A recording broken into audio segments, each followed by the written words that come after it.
सुरक्षा में चूक मुद्दे को लेकर दोनों सदनों में आज भी हंगामा जारी रहा। लगातार हंगामा करने की वजह से आज लोकसभा में 49 सांसद सस्पेंड कर दिए गए हैं।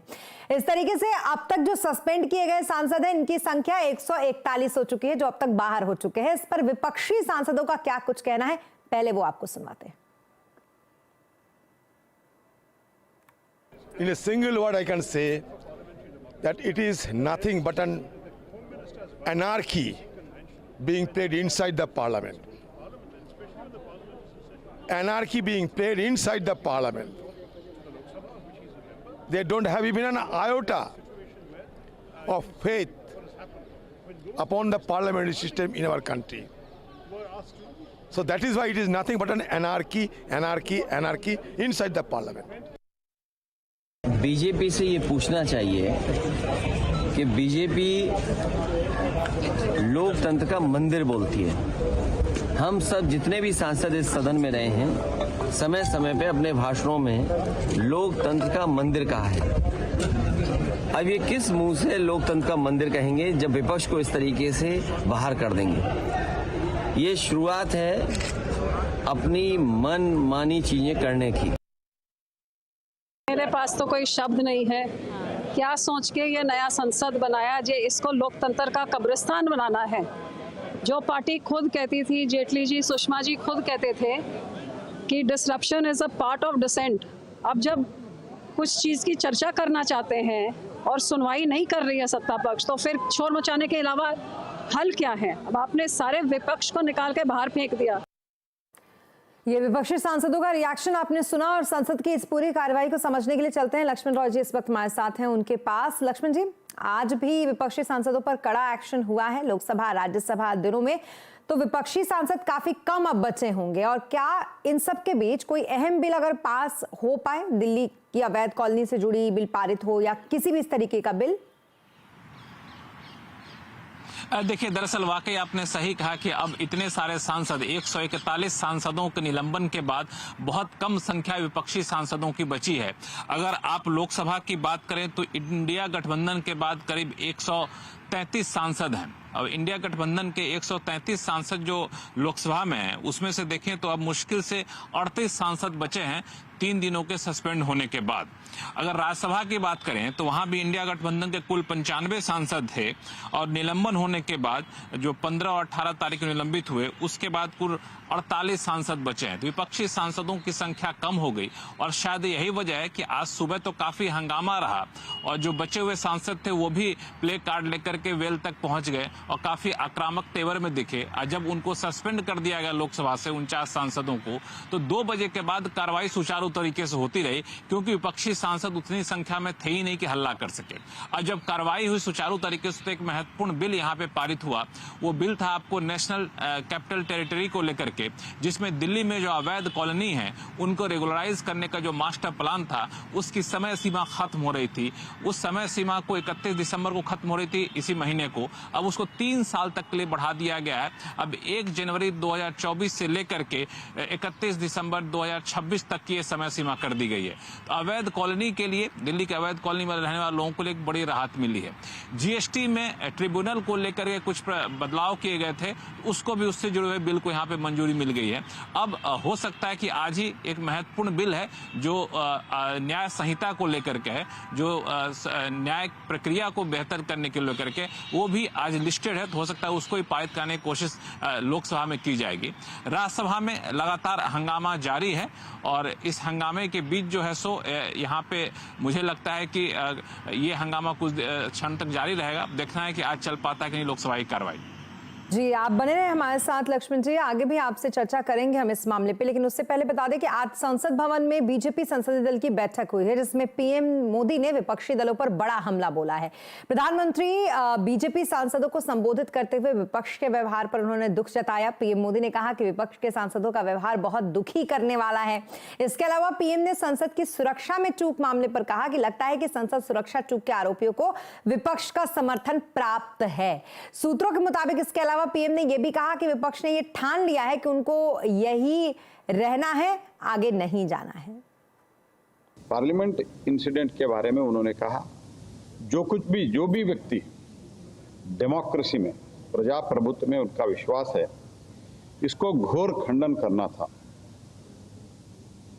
हम सब मिलकर इसको खंडन करना था, लेकिन कुछ पार्टियां जो अभी हुए चुनाव का नतीजे से निराश होके, हताश होके, तो इसके बारे में एक तरह इसके समर्थन का भाषा जो उपयोग कर रहे हैं, ये तो इट इज मोर डेंजरस। जो एक्ट हुआ है उससे ही कंसर्न। इधर संसद के बाहर विपक्षी सांसदों ने नारेबाजी की। विपक्षी सांसद गांधी प्रतिमा के सामने धरने पर बैठ गए। इसके बाद संसद के प्रवेश द्वार पर बैठकर वो चर्चा करने लगे।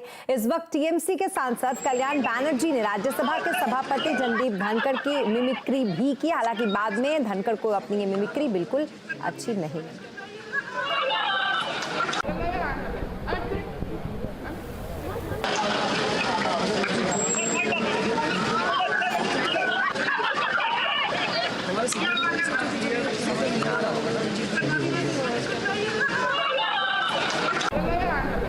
लक्ष्मण जी लगातार बने हुए हैं। लक्ष्मण जी, बड़ा हास्यास्पद ये नजारा जो है वो संसद का अंदर बाहर दोनों तरफ जिस तरीके से हंगामा मचा हुआ है उसको देखकर लग रहा है। उपसभापति की मिमिक्री को लेकर भी क्या कुछ हुआ? देखिए, वाकई आपने सही कहा, बहुत ही हास्यास्पद घटनाक्रम हुआ। सांसदों के सस्पेंड होने तक की तो बात ठीक थी, सस्पेंड होने के बाद सांसदों का धरना प्रदर्शन तक की बात ठीक थी, और इन लोगों ने मकर द्वार एक है नया संसद भवन में, जो कि पुरानी संसद भवन के ठीक सामने पड़ता है, तो वहां पे सभी निलंबित सांसद सीढ़ी पे बैठ गए थे और बैठ करके वहां पे एक मॉक पार्लियामेंट चला रहे थे। यहां तक तो बात ठीक थी, लेकिन इस बीच कल्याण बनर्जी द्वारा जो व्यवहार किया गया और राज्यसभा के सभापति की नकल उतारी गई, वो बहुत ही देखने में बहुत अच्छा नहीं लग रहा था। और सबसे दुर्भाग्यपूर्ण बात ये रही, मुझे लगता है कि जो वहां सांसद थे उसमें कई सांसद इस मिमिक्री पर तालियां बजा रहे थे, कई सांसद वीडियो बना रहे थे, और सबसे बड़ी बात या गंभीर बात ये रही कि यहाँ पे राहुल गांधी भी सामने खड़े थे और राहुल गांधी भी उस मिमिक्री का वीडियो बना रहे थे और मुस्कुरा रहे थे। ये कई सांसद, मुझे लगता है कि जो विपक्ष के भी सांसद होंगे कई, उनको भी अंदर से आवाज आ रही हो कि ऐसा बिल्कुल गलत हुआ। और इस मिमिक्री के बाद कई सारे सांसदों ने पूरी इस घटनाक्रम पर काफी तीखी प्रतिक्रिया दी, और उसके बाद जब राज्यसभा की कार्रवाई शुरू हुई तो वहां पे सभापति धनखड़ ने भी इस पर काफी कड़ी प्रतिक्रिया दी, क्योंकि बता दूं कि उपराष्ट्रपति धनखड़ जो हैं वो एक संवैधानिक पद के हैं, सिर्फ राज्यसभा के सभापति नहीं है, उपराष्ट्रपति भी हैं, संविधान के हिसाब से दूसरे नंबर पे आते हैं। तो इस तरह से उनकी मिमिक्री किए जाने को उन्होंने खुद काफी खेद जताया, और उन्होंने ये बोला अपने वक्तव्य में कि उनको सद्बुद्धि मिले कि आइंदा ऐसी घटना ना हो। आइए सुनते उनका क्या कहना था। गिरावट की कोई हद नहीं है, गिरावट की कोई हद नहीं है।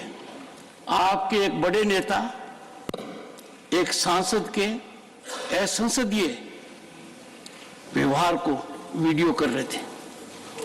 आपसे भी बहुत बड़े नेता हैं वो। मैं तो यही कह सकता हूं, सद्बुद्धि आए। कुछ तो सीमा होती होगी,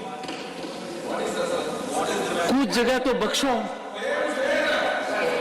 कुछ जगह तो बख्शो। जी, तो कुल मिलाकर कुछ इस तरीके से आज माननीयों का ये दिन रहा, जो कहीं अगर देखें आप तो उतना शोभनीय तो इसको नहीं कहेंगे। बहुत शुक्रिया तमाम डिटेल्स के लिए आपका लक्ष्मण जी। और अब बात अयोध्या की, जहां पर राम मंदिर की प्राण प्रतिष्ठा में दलाई लामा, मुकेश अंबानी, अमिताभ बच्चन, रजनीकांत जैसी मशहूर हस्तियां शामिल होंगी। श्री राम जन्मभूमि तीर्थ क्षेत्र के मुताबिक प्राण प्रतिष्ठा की पूजा 16 जनवरी से 22 जनवरी तक चलेगी। इसमें 13 अखाड़ों के 150 साधु, 6 दार्शनिक परंपराओं के शंकराचार्य हिस्सा लेंगे। इसके अलावा 4000 संतों और 2200 और अतिथियों को न्योता इसमें दिया गया है। काशी विश्वनाथ, वैष्णो देवी जैसे मंदिरों के प्रमुख धार्मिक और संवैधानिक संस्थाओं को भी इसमें निमंत्रण दिया गया है। प्राण प्रतिष्ठा पूजा के बाद 24 जनवरी से 48 दिन तक मंडल पूजा का आयोजन किया जाएगा। 23 जनवरी से राम मंदिर को आम जनता के लिए खोल दिया जाएगा। अयोध्या में इस समारोह को लेकर भव्य तैयारियां अंतिम चरण में है। मेहमानों को ठहरने के लिए अयोध्या में अलग अलग जगहों पर व्यवस्था की गई है। अलग अलग मंदिरों, मठों में भी 600 कमरों की व्यवस्था यहां पर की गई है। अयोध्या में 3 जगहों पर 25 दिसंबर से भंडारे शुरू किए जाएंगे। कुल मिलाकर अयोध्या में अभूतपूर्व आयोजन अब किया जाएगा। तीर्थ क्षेत्र के महासचिव चंपत राय के मुताबिक लालकृष्ण आडवाणी और मुरली मनोहर जोशी को भी निमंत्रण दिया गया है, लेकिन उनकी उम्र को देखते हुए उनसे यह अपील की गई है कि वो ना आए। आडवाणी जी का होना अनिवार्य है और हम ये भी कहेंगे वो कृपया ना आए। आपको मालूम है कि नहीं, आप आडवाणी जी को देखा भी है कि नहीं, आडवाणी जी की आयु में आप पहुंच पाएंगे कि नहीं पहुंच पाएंगे। डॉक्टर जोशी से मेरी स्वयं वार्ता हुई है और मैंने यही कहता रहा फोन पर, आप मत आइए, और वो जिद करते रहे मैं आऊँगा। मैं नहीं समझता कि मेरे से ज़्यादा संबंध आप में से किसी के हैं क्या उनसे, जितने मेरे उनसे संबंध हैं। और मैं बार बार निवेदन करता रहा, गुरुजी आप मत आइए, आपकी आयु, सर्दी, आपने घुटने बदलवाए हैं। वो कहते नहीं मैं आऊँगा, हरी इच्छा बलवान। और अब बात करेंगे बाजार की, जहां आज फिन निफ्टी एक्सपायरी के दिन बाजार निचले स्तर से शानदार रिकवरी के साथ बंद हुआ है। इंट्राडे में सेंसेक्स, निफ्टी और मिड कैप ने नया रिकॉर्ड भी बनाया। सेंसेक्स 122 अंक और निफ्टी 34 अंक चढ़कर आज बंद हुआ। ये मार्केट का पूरा हाल समझने के लिए चलते हैं सुमित के पास। सुमित, बताएं जरा मार्केट के आज के हाईलाइट्स क्या क्या रही? देखिए, आज फिन निफ्टी की एक्सपायरी थी। भारतीय बाजारों की शुरुआत सुस्त हुई, धीरे धीरे रफ्तार में कामकाज हो रहा था, लेकिन सेकंड हाफ में एक पुल बैक आया मार्केट्स में। रिलायंस ने इसे लीड किया, साथ साथ पीएसयू बैंक, पीएसयू कंपनी में पार्टिसिपेशन आता हुआ दिखाई पड़ा और एक अच्छे पुल बैक के साथ इंडिसीज में वापस हरा निशान लौटता हुआ दिखाई पड़ा। फ्रंटलाइन इंडेक्स में आज खरीदारी थी। मिड कैप स्मॉल कैप 50-50 के रेशियो मान लीजिए, जहां पर आज एडवांस डिक्लाइन कामकाज कर रहा था, लेकिन बहुत ज्यादा फायरवर्क नहीं। एंड तक आते थे मिड कैप लाल निशान में ही बंद हुआ। हालांकि निचले स्तरों से रिकवरी के साथ सभी इंडिसीज बंद होते हुए दिखाई पड़े और जो मेजर दारोमदार था आज बाजार में रिकवरी का, वो लार्ज कैप कंपनियों के नाम था, पावर कंपनियों के नाम था, हैवी वेट रिलायंस जैसी कंपनियों के नाम था और हैवी वेट बैंक्स के नाम था, जो कि कुछ हद तक मार्केट को सपोर्ट करते हुए दिखाई पड़े। जी, इसके अलावा सेक्टर स्पेसिफिक अगर बात करें तो सेक्टर्स और शेयरों में कौन से वो रहे जिसमें एक्शन ज्यादा रहा? तो पहले निफ्टी के कुछ गेनर्स की बात करते हैं तो आज लीड कर रहा था कोल इंडिया। 8 साल के नए ऊपरी स्तरों पर स्टॉक कामकाज करता हुआ दिखाई पड़ा। साथ साथ नेस्ले एक अच्छी तेजी यहां रही, अपने नए ऑल टाइम हाइस पर पहुंचा। एनटीपीसी 3 लाख करोड़ की मार्केट कैप पार, अपने नए हाइस पर। टाटा कंज्यूमर करीब 2% की तेजी यहां बनते हुए दिखाई पड़ी। गिरने वाले शेयरों में अदानी पोर्ट 2% नीचे रहा, विप्रो 1.5% नीचे रहा, अदानी एंटरप्राइज 1.5% नीचे रहा और टीसीएस तो आईटी और अदानी समूह में प्रॉफिट टेकिंग कह सकते हैं देखने को मिली। मिड कैप में डीसीएम श्रीराम लीड कर रहा था 11% ऊपर। ओरियन इलेक्ट्रिक में खरीदारी थी। सेंचुरी प्लाई, जी शिपिंग जहां पर 6.5% तक अपमूव आता हुआ दिखाई पड़ा। मिड कैप के गिरने वाले शेयरों में केफिन टेक जो ब्लॉक का इंपैक्ट 5% नीचे, गुजरात अंबुजा करीब 3.5% नीचे, टीटीएमएल और 361 कुछ और ऐसे नाम जहां पर 2.5% 3% तक की बिकवाली देखने को मिली। एफएमसीजी में आज नेस्ले अपने ऑल टाइम हाई पर, वरुण बेवरेजेस 3.5% ऊपर, टाटा कंज्यूमर 2% ऊपर और डाबर करीब 1.5% के आसपास की तेजी यहां पर भी आते हुए दिखाई पड़ी। तो एक एफएमसीजी की अच्छी तेजी, आज पीएसयू की अच्छी तेजी और बैंक्स का सपोर्ट जो कि इंडिसीज में कामकाज करता हुआ दिखाई पड़ा। जी, बहुत शुक्रिया तमाम डिटेल्स के लिए आपका सुमित। और यहाँ रुकेंगे एक छोटे से ब्रेक के लिए, लेकिन ब्रेक के बाद जल्द होंगे हाजिर। आप बने रहे हमारे साथ। और ब्रेक के बाद एक बार फिर आपका स्वागत है। अब बात कोरोना की करेंगे, जो एक बार फिर से डराने लगा है। देश में रोजाना कोरोना वायरस के मामले सामने आ रहे हैं। पिछले 24 घंटे में 260 नए केस मिले हैं, जिसके बाद एक्टिव केस की संख्या बढ़कर 1970 हो गई है। खबर पर ज्यादा जानकारी दे रही है हमारी संवाददाता दीपाली नंदा। दीपाली, बताएं जरा क्या कुछ है आंकड़े अब तक कोरोना के? देखिए, सबसे पहले एक्टिव केसेस की बात करें तो ये संख्या 2000 के करीब पहुंचती हुई नजर आ रही है। 1970 एक्टिव मरीज है देश भर में और जो रोजाना मामले आ रहे हैं, वहीं अगर बीते 24 घंटे की बात की जाए तो 260 नए मरीज देश भर में मिले हैं और एक मरीज की मौत कोविड की वजह से हुई है। जो सबसे बड़ी चिंता अब जाहिर की जा रही है वो ओमिक्रॉन के सब वेरिएंट JN.1 को लेकर दिखाई दे रही है। फिलहाल ग्लोबली अगर इस सब वेरिएंट की स्थिति को देखा जाए तो 40 से ज्यादा देशों में ये अपने पांव पसार चुका है और अब देश में भी इसने दस्तक दे दी है। केरल में एक बुजुर्ग महिला इससे पीड़ित सामने आई थी। फिलहाल की स्थिति की बात करें तो केंद्र सरकार की तरफ से सभी राज्यों को अलर्ट कर दिया गया है। खासतौर पर अगर हम केरल, कर्नाटक और तेलंगाना जैसे राज्यों की बात करें तो इन्हें विशेष एहतियात बरतने के लिए कहा गया है और हमने देखा कि हाल ही में कर्नाटक की तरफ से एक गाइडलाइंस जारी की गई जिसमें मास्क पहनना अनिवार्य किया जा चुका है, विशेष तौर पर बुजुर्गों के लिए। इसी बीच एक बड़ा अपडेट ये है कि कल कल केंद्रीय स्वास्थ्य मंत्री मनसुख मांडविया सभी राज्यों के स्वास्थ्य मंत्रियों के साथ समीक्षा बैठक करेंगे। इस बैठक के बाद ये उम्मीद जताई जा रही है कि हो सकता है कि अलग से एसओपी जारी किया जाए केंद्रीय स्वास्थ्य मंत्रालय की तरफ से कि किस तरह से आगे राज्यों को कोरोना से निपटने की पूरी रणनीति तैयार करनी है। बहुत शुक्रिया तमाम डिटेल्स के लिए आपका दीपाली। और अब बात आईपीएल ऑक्शन की। आईपीएल की दुबई में चल रही नीलामी की ताजा जो रिपोर्ट है वो आपको बताए। वर्ल्ड चैंपियन ऑस्ट्रेलिया के खिलाड़ियों का जलवा यहां पर बिखर रहा है। ऑस्ट्रेलिया के तेज गेंदबाज मिचेल स्टार्क अब आईपीएल के इतिहास में अब तक के सबसे महंगे खिलाड़ी बन गए हैं। उन्हें कोलकाता नाइट राइडर्स ने सबसे लंबी बोली लगाकर 24 करोड़ 75 लाख रुपए में खरीदा है। इन्हीं के साथी हैं ऑस्ट्रेलिया के कप्तान पैट कमिंस। इनको भी पैसों की बरसात इन पर भी हुई है। इन्हें सनराइजर्स हैदराबाद में 20 करोड़ 50 लाख में खरीदा है।